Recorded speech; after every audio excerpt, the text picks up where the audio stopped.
All right, welcome back to the Built to Grow podcast. I'm your host, Timothy Lyons, in studio, the Scottsdale Hot Box, joined by Randy. What's up, buddy? Ain't that the truth? It's almost there. Almost there. I think we're about to break. It's like, what was 114 or 112 yesterday, and we're September. What the hell? What date is it? It's September 6th. So yesterday was the 5th. It was a little warm. It yesterday. Is. Yeah. We're holding on to some of that late heat. Ready for it though. October 31st, Halloween is the break. If you live in the Phoenix Valley area, right? Like again. I guess we shouldn't even talk. I mean, there's people in Italy listening to this. Like, what are we even talking about? I just, it's hot until October 31st here. Anyways, real quick announcement, guys. We released tickets for the Grow Summit, fitprogrowsummit.com, fitprogrowsummit.com, June 8th through 11th. June 8th through 10th, 2023 at the W Hotel, Scottsdale, Arizona. Tickets are going quickly. And again, the room block's probably going to be the limiter on some of this stuff. So if you want a room at the hotel, jump in now, grab your ticket. And it's going to be a blast. We've got the agenda on there. We've got the speaker lineup on there, and we've got some secret stuff coming that we're working on. Oh yeah. I mean, we're probably about a quarter of the way there. Yeah. If we think about it already, isn't that wild? Between those, our Iron Circles will be in attendance. We've got those that bought tickets from last year. Guys, tickets are going quick. Yeah. And so, lock in those spots. The room, that's a big thing. Save over 60% of the rooms right now. That won't be here forever. So lock that in right now. Jump on in. All right, this episode, guys, we're going to talk a little bit about how to get as many clients as you could ever want. Right? Yeah. I mean, isn't that like the number one thing? If you were to ask 100 gym owners, what do you need to make your gym more successful? It's going to be more clients, right? Everybody wants more clients. Well, here's the scoop. Let's take it back to when you first opened your gym. You're probably doing a lot of research and like, hey, what's my model going to be? How do I price this? What are we going to offer? What's my name, color, equipment, all that stuff that goes into creating your model, your gym. What was one of the first things you did? You probably went to a lot of other gyms in the area, or you went online and you started researching, like, what are these guys doing? Okay, these guys are doing CrossFit and they're offering fitness over here. And this guy has classes and this is a training gym and this one's got that. But if you start really looking at your competition and you start looking at what they're doing, you're going to notice one big thing that's lacking. One of the biggest things that, gyms have a hard time conceptualizing is how do I make myself different? How do I make myself the unique place to go? I guess the leader. All right. If people come to me, they get a specific thing that they can't get anywhere else. How do I create that? And so I would say never look at your competition to make decisions on, but it's always good to see what they're doing. Sure, right? Absolutely. And one of the things that a lot of gym owners do is like, especially pricing. It's like, well, the guy down the street, I'm already the highest in my area, or I need to be just under what they are. And you start questioning how you price your product because you don't think the people coming to your gym and your market are going to buy that. To that point, though, I mean, I have the conversation all of the time when I ask gym owners, well, why they do something. Right. And a lot of the times that they're in those positions when it comes to what they offer, what makes them unique, or, what they bring to the marketplace, even when it comes down to their trial, it's just because that's what was done before, or it's just what they were used to, seeing in the marketplace before. Mm-hmm. 3 free trial, 3 free sessions, or, right. A week free, or all of those other things. Like there's no rhyme or reason why they're doing them, other than that's what others are doing and that's what others did before me. And so that's what I'm doing now. Right. And I would challenge you to rethink everything, right? Like just because something's been done a specific way doesn't mean it's right. Correct. And the funniest thing is when I first got out of college, I was such a green, in the industry, you say you're green means you're just fresh, right? You don't have any experience. And one of the things I would tell people is like, I just got out of college. I have a degree. I don't really know much about the field. But I would listen to these tradesmen talk about how they did something, and I would just question it and be like, yeah, well, I don't disagree. You've been doing it this way for 25 years. I don't disagree with that, but I don't think it's the right way. We should do it this way. And doesn't mean you were doing it right for 25 years. Doesn't mean you've been doing it right for 25 years. And, and they didn't like me because of that. But when I would explain myself, and at least they would listen and be like, oh yeah, I guess we could do it that way. I didn't think about it. And it's the same thing with government, right? Yeah. The way the government is always done, or financial institutions, or 401k, right? Everybody is just like, question the 401k. Is that really the best, retirement path? Just because it's the way your parents did it and their grandparents did it, and that's the way the financial institutions want you to do it, doesn't mean it's the right way. And so going back to what do you do in your business, it needs to be right for you. And the biggest kicker to this whole thing is, if your person is shopping gyms in your market and they start looking at your competition and you look identical to them, for example, you've got classes and they have classes. There's the schedule is pretty similar to yours, and the ratio and what you do and the equipment are basically the same. Well, if all things are equal to the consumer, what's the next differentiator? It's price. So they're going to automatically go to the lowest and cheapest place. And that's the last place that you want to be in the market, is the lowest, right? Second lowest, right? There's no strategic advantage for being second cheapest, right? So you're either the cheapest or probably the most expensive. And in our world, you want to be the most expensive.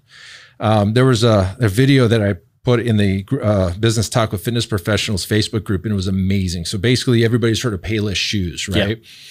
Yeah. Payless Shoes is a discount shoe store. Basically, they've got off-brand stuff, and it's it's like $20 for a pair of tennis shoes or whatever.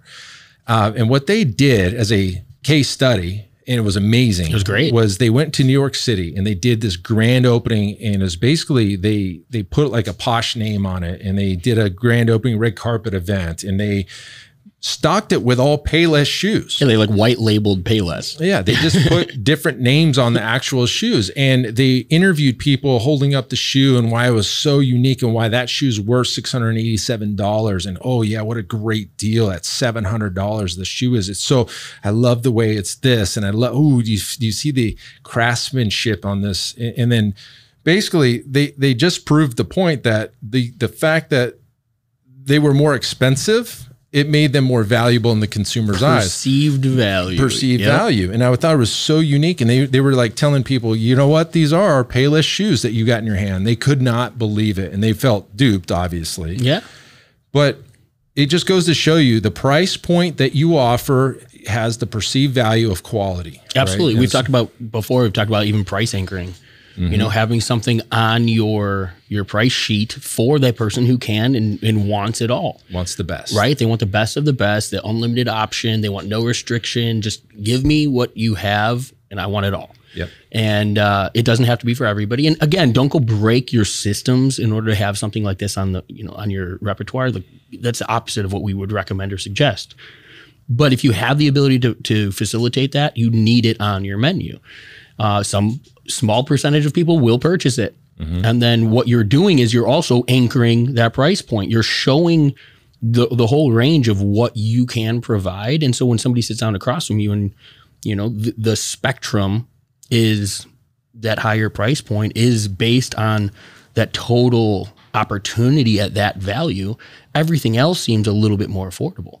Everything else seems like, oh, well, I can manage that because everything else is, I definitely can't have that one, but you know what I mean? So you're bringing the perception of the value higher just by simply having something like that on the price sheet. And so, perception is incredible. And you could do it in a lot of ways. We've, specifically here, unique mechanisms and unique nomenclature. Hell, I think probably since we've started the podcast, we've always said that, if we open up the majority of fitness websites, they offer three things: fitness, nutrition, and accountability. And if that's how you articulate what you bring to the marketplace, you are the same as 95, 96, 98% of the marketplace out there. Right. Those need unique names. You need a unique offering somehow or another. And some of it just comes back to marketing. Just being able to create, verbiage around something that you do that's different than everybody else, and call that your method.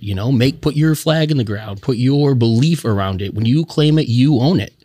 And now the marketplace can't. We've talked about, the Orange guys, how they did that really well with something as basic as heart rate training, right? That's on every piece of cardio equipment as long as I've ever been. Exactly, yeah. Right? So let's dive into that for a second, because what you're saying is very important, but I think we're just skimming the surface here. Sure. I think we should dive deep. And so going back to like, hey, maybe before the 6-week guys came out, maybe there was just fitness, and maybe there's fitness and nutrition, but maybe there was a missing piece, accountability, let's just say. But now everybody's got that. And so a known tactic is a blown tactic. So your tactic maybe 2 years ago was like, hey, well, you know what? You were just doing nutrition and fitness, but you were missing the accountability. And that's why you didn't get results, right? But now everybody, if you do, because we'll look at websites, fitness, nutrition, accountability, great. If that's what you're going to offer at your core, no problem, but let's call it something different. Exactly. So it's a proprietary formula, a proprietary process method that gets the people results that they can't get anywhere else. And really, that's the big take home here, is that like, hey, the consumer needs to look at two different businesses, and maybe they're in one business and they're not getting the results that they want, or maybe they're getting decent results, but they could be better. What they need to say to themselves is, the reason I'm not getting results at this gym is because they don't have what that gym has. They don't have the XYZ proprietary blueprint, method formula. The insane burn matrix. Yeah. They don't have that here. And that's the reason, why I'm not getting results. So and this is the one word in there, or the phrase in their head, that has to happen in order for you to get unlimited clients. When they come into your business, they have to think to themselves, it's going to be different this time. Yep. I am going to get results this time because this is different. And that's the kicker. That goes back. One of my favorite simple understandings. If you're doing any marketing, great book. Seth Godin wrote this. I think it's called This Is Marketing. Simple concept. He talks about that in order to have the opportunity to win in a sales situation, or to present a sales, or to present an offer to somebody, in order to get that client, in order to say yes, you have to create a change in belief in that consumer first. That's what marketing does. It creates an aha moment. I've failed in the past because I didn't have this, right? We always equate it to fat burners. Like, that's one of the greatest, easiest analogies. When fat burners hit the market, they had the 4 or 5 ingredients every one of them had, right? Caffeine, taurine, whatever.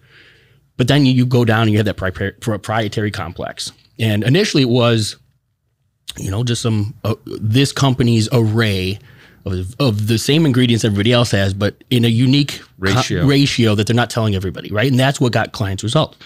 Well, then they took it one step further, and instead of just calling it proprietary blend, they called it something like the insane inferno burn. There's like 12 words to this complex. Yeah, exactly. And it sounds goofy. It sounds really, silly when we're sitting here talking about it. But if you were to pick up two, them and their competitors sitting next to them on the shelf, and 80% of it was identical with the exception of this complex, that competitor can't put that on their label. Therefore, this brand that has that must be different. This must be that proponent that gets the client the result. And therefore, if they don't have it and they don't have it, but this one has it, this is a superior product. Add one level to that. These ones are 39 and that one's 79. There you go. Yeah. Must be better, right? They would add the price point to it. Yeah, absolutely. You've shown, simply by being the most expensive out there, why? Well, must be better. Because I have this in there and they don't. This is better. This gets results. And now the consumer is willing to pay for it. Well, there was a study done. It was about wines. In fact, there was it had 3 bottles of wine and it had prices on each one. And the wine in the glasses were all the same. And the consumer would taste each wine and they would automatically say that the one that was most expensive tasted the best. That's crazy. Again, they were the same exact wines, but there's price tags on each cup, right? And so it's like, what does that tell you? It just says price equals value. Higher price equals value, right? And so you add that to the proprietary blend, the complex matrix XYZ. Yeah. You do things different at your gym. If you start to copy and look at your competition, that's a losing formula, right? Like if you just say, hey, these guys offer these types of classes and at this price, and they say fitness, nutrition, and accountability, I'm going to just do the same. You are shooting yourself in the foot, right? Because you could you could essentially do everything the same as them on the inside. The actual programming and the workouts are identical. Maybe you have the same equipment, same colors, same square footage, but they say fitness, nutrition, and accountability, and they're $199. But you say the rapid burn fitness Epoch formula. I'm just throwing numbers. And I love it. And you're $299, and you explain why the Epoch and the high intensity interval training is better. Is the reason why they get results is the unique mechanism for the fat loss. You are automatically going to beat them if somebody's shopping the two. Now, if somebody never sees it, well, they'll never know. But like, you've got to market this out there. The reason why our unique way of training here is high intensity interval training, and the studies based on these 5 different studies say that you're going to burn fat or calories for the next 72 hours post workout. Granted, they're doing the same thing, but you put your flag in the ground. Look, you're just going to beat them, and that's really the point of this. Like, so dive deep into what your proprietary blend is. Why do people get results with you? And put your flag in the ground. Yeah. And not to sound, I mean, this sounds like theory. It sounds like, top level 40,000 foot view strategy. Guys, we did this. Like, I mean, not only did we built a business on this. I mean, when we were doing lead generation for fitness facilities, it was stealing. I mean, the difference was we weren't putting the same thing out there that everybody else was. We created these things for our clients. We brought something different to the marketplace, and the marketplace responded accordingly. It's not rocket science, it's data. And so, this is one of those things that you can take and you can win with today. If you go to your website, if you got fitness, nutrition, and accountability, you're doing it wrong, figure it out. Like, this is a simple strategy. Go home, win with this. This one's huge. I feel like I need to clarify stealing. We weren't stealing anything. We were just saying it was so easy to get clients. Oh. It was stealing, right? Oh, my bad. Definitely no stealing involved. But yes, it seemed that way because, like I said, the marketplace responded so well that it at the time it seemed easy. You know what I mean? We could absolutely flip a switch, and we still do a degree, knowing our numbers and things like that. But I mean, just simply the fact of that carried so much weight that people responded in overwhelming response. So. We did this. It was a Memorial Day. I remember this, and all the stars aligned. Memorial, like May 1st, was on a Monday, and we were going to market for 30 days prior, and it was like 3 full weeks before Memorial Day. It was a 25-day program. It was a 25-day program. Yep. And when we set this marketing campaign up, we consulted with Todd Brown, and we went out and flew out there, and we said, this is what we offer. Like, how do we create this proprietary formula that's going to get people to react to this offer? Granted, we use this offer across 100 different gyms across the nation. And to this day, right? Yep. To this day, that one campaign generated more in 30 days than any other campaign we've ever run. Yeah. And it was the boldest. It was the boldest. It was so good. And of course, with everything, it has a lifespan, has a shelf life, right? And we ran it and it started to slowly decrease because, again, a known tactic is a blown test. So people had seen this after a while. And that right there is exactly why, if you guys are still running challenge-based marketing and that's your sole driving force for getting leads through your gym, you're probably, look at your math, look at your numbers. If you're still doing those, look at where you were 3 years ago with those ads. 4 years ago with those ads. Yeah. Obviously, you're going to see diminishing returns. You know why? It's because your ads aren't unique. I hate to say it, but your ads are exactly what 90% of this marketplace is doing. It's that or just a simple, basic direct response. Buy our free stuff. Week. Yeah, free week, a free session, some sort of discounted, trial or something like that. I mean, there are ways to do it and do it right, but if your advertising looks just like your competition's, they're not shopping value, probably. They're shopping cost. Yeah. And those two are not the same. Correct. So the takeaway here is the consumer needs to think it's going to be different this time. What are you saying in your marketing, on your website, in your ads, in your landing pages that's going to get the message to the end consumer that they're going to say, well, by golly gee, it's going to be different this time. I'm going to sign up now. So hopefully that helps. I know this is what you felt like was 40,000 foot view, but this is so important, guys. This is how you will get unlimited clients because nobody else can offer the same thing as you. And that's the point. You're unique. Your blend is unique. It's proprietary to your fitness business, and nobody else can match that. So nobody's talking about it. I mean, there's nobody else, you know what I mean? Nobody else is doing this, talking about this. That's the thing. Like, this is almost the secret sauce to marketing in the fitness game. Secret sauce. All right. Hopefully this helps. Go off and do work, win the day. That's it for this episode. Until next time, keep changing lives. We'll see you on the next show. Bye. All right. And thank you for listening to that episode of the Built to Grow podcast, where we help gym owners win. Now, do you want to connect with me and other gym owners online? All you need to do is join our private Facebook group, Business Talk with Fitness Professionals. Just head on over to Facebook and type in Business Talk with Fitness Professionals. And when you do, we're going to give you our 10 marketing strategies 7-figure gym owners use to win. I look forward to seeing you in the next episode. Until then, keep building something great.